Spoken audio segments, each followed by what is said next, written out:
Aycock Brown was amazing. He was a photographer and publicist, primarily, if you get to the heart of who he was, that came to the Outer Banks during the 1950s and 60s in particular, and really was one of the primary people that put this place on the map. He was like a poor boy from the mountains of North Carolina, and he put himself through journalism school, and he pretty much has credit for promoting the Outer Banks to the tourist industry that it is now. The local people took him in, and I guess it just took off from there.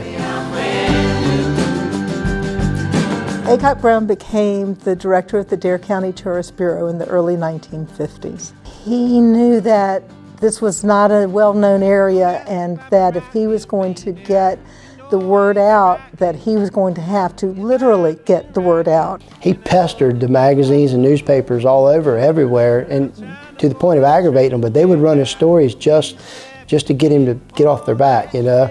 It's kind of comical how it is. The amazing part of it was just the volume of it, and that's one of the things people say is he just wasn't so much of anything else but that he got it in the mail.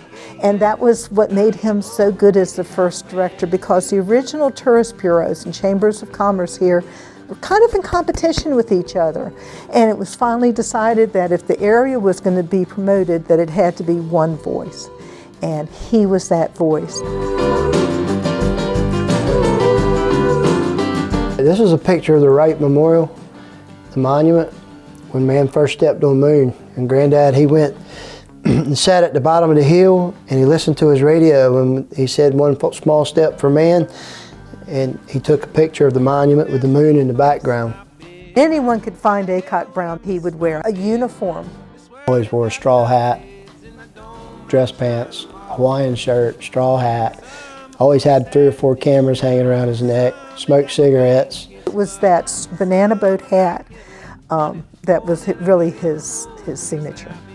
I think Aycock Brown created the aura, the image, the idea of the Outer Banks. And I think that he created that idea of this was an amazing, unique place that you couldn't find anywhere else. And he had the stories to prove it. And so I think that his impact on getting people to come here is immeasurable. If Aycock Brown hadn't existed, I think the Outer Banks would have developed, but not the way that it did. And I certainly wouldn't have developed as quickly. His interest in the Outer Banks was someplace magical and special and unique, and that it wasn't a high life excitement, but that it was family oriented and nature oriented and fun.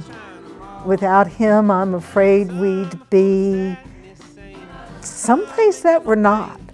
I think it would have still developed, but nowhere near as well. What do you think it was about the Outer Banks? I guess it was a good story.